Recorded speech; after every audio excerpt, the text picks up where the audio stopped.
시사해설입니다. 국제 증시의 몸살이 어제도 계속이 되는 가운데 중요한 문제가 하나 등장을 하고 있습니다. Federal Reserve가 미국의 중앙은행이 예정된 금리 인상을 과연 9월에 실시할 것인가 아니면 연기할 것인가 이런 질문입니다. 어제 미국의 증시 오전에 크게 반등을 했습니다. 그래서 낙관론이 우세했습니다만은 오후에 아주 다시 급하게 추락을 하고 말았습니다. 그래서 여전히 미국 투자자들의 불안 심리가 매우 강하다는 것이 증명이 되었습니다. 이런 상황에서 미국의 금리 인상이 연기될 것인가 아마 내년 3월로 미뤄질 것이다. 이런 예상이 나오기 시작했습니다. 어제 벌어진 일들입니다. 미국 증시가 이제 당초에 반등이 예상이 됐습니다만은 오전에 크게 오름세를 보여서 예상이 맞았구나 하는 생각들을 했습니다만은 오후 늦게 다시 폭락을 하기 시작했습니다. 그래서 결론적으로 6일째 미국의 증시가 계속 하락하는 그런 기록을 세웠습니다. 오전에는 세계 증시가 동요하는데도 불구하고 미국 경제 근간이 튼튼하다는 분석이 나와 있고 또 소비자 자신감 지수가 높다 하는 그 보고가 나와 있고 주택 세일스도 양호하다 하는 보고서가 나왔습니다. 그래서 증시가 이제 활기를 띄웠습니다만은 말씀드린 대로 오후 늦게 다시 폭락을 했습니다.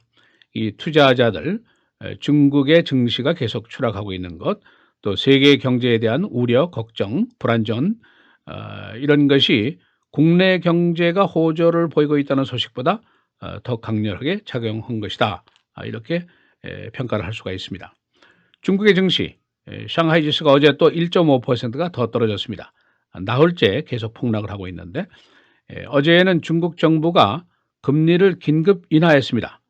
그리고 은행에 준비금도 내렸고 정부 소유의 기업들이 주식 매입 추진도 했고 수천억 달러의 기금 매입 자금도 풀었고 그랬습니다마는 정부의 노력이 수포로 돌아갔습니다. 아시아 증시 대부분 온건한 상승세를 보였습니다. 그러나 일본은 4%나 증시가 더 추락을 하고 말았습니다.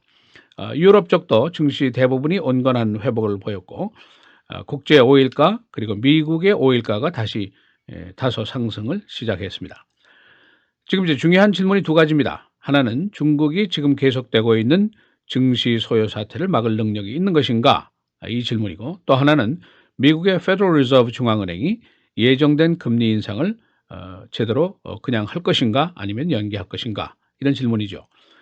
중국 정부가 지금까지 금리 인하라든가 경기부양 자금 투입이라든가 심지어는 증시권의 그 단기 매각자들을 대상으로 사법당국이 투자에 대한 수사까지 벌였습니다. 그러나 증시의 소외를 막기에는 부족했습니다. 만일 이런 소동이 계속이 되면은 중국이 세계 제2위의 경제권인데 여기에 이제 불안정한 것을 통해서 그 파급 영향이 국제적으로 미치게 될 것이다 하는 우려죠. 둘째로는 미국의 페더럴 금리 정책입니다. 리세션 기간 동안 또 그 이후 지금까지 약 7년 동안 거의 무이자 정책을 써왔죠. 그래서 소비와 투자를 자극하기 위한 그런 정책을 써왔습니다. 만약 이자를 올리면은 저축이 늘어나게 되고 경제 활동은 위축이 되게 되고 인플레이션 요인이 억제가 되고 그런 효과가 있습니다.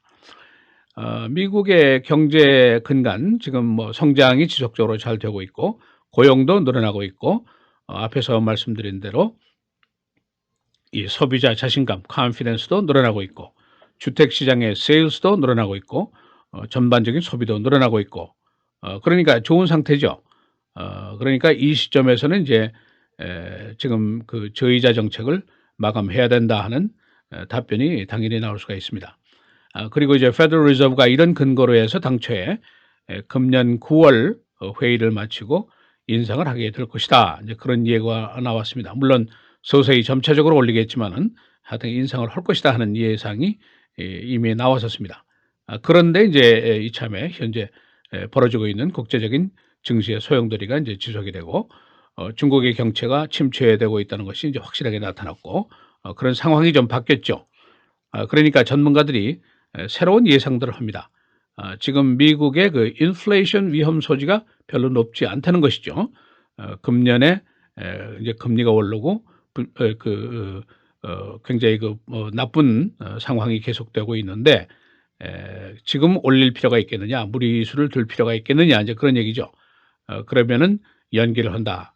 그러면 언제 올릴 것이냐, 내년 3월쯤에 인상을 할 것이다 하는 설이 주요 언론들을 지금 통해서 나오고 있습니다. 지금까지 계획을 이제 연기한다는 것은 세계 경제 불안정 상태에서 무리수를 두지 않겠다는 이제 그런 평가죠. 그런데 현재 미국의 이제 오일가는 저유가가 계속이 되고 있습니다. 또 달러 가치도 강합니다. 그러니까 인플레이션 요인이 높지 않다고 보는 것이 이제 맞죠. 또 임금 상승도 지금 더딥니다. 그러니까 더욱이 인플레이션 상승의 위험은 높지가 않습니다. 이 오일 가격, 어제 미국의 이제 원유가가 다소 상승을 했습니다만 아직도 배럴당 40달러 전후의 수준을 유지하고 있습니다. 국제 원유가가 이제 내려가는 이유는 뭐 지난번에도 말씀드렸습니다만은 중국의 제조업 건설업이 침체된 것, 또 국제 오일 시장이 지금 공급이 과잉인 것, 또 재고도 과잉인 것, 이것이 문제죠. 그다음에 개발도상 국가들, 인도라든가 브라질이라든가 이런 여러 나라들의 오일 소비와 수요가 줄어들었습니다. 그러니까 이제 오일가가 내려가고 있는 것이죠. 이 오일가가 이제 바로 페더럴 리저브의 금리 정책에도 막대한 영향을 미치게 될 것으로 보입니다. 수잔 라이스 화이트하우스의 안보 담당관이 이번 주말에 중국으로 떠나게 됩니다. 시진핑 주석이 이제 내달에 방미를 하게 되는데 이 방미를 앞두고 여러 가지 의제 조절이라든가 이런 임무를 띠고 가게 됩니다.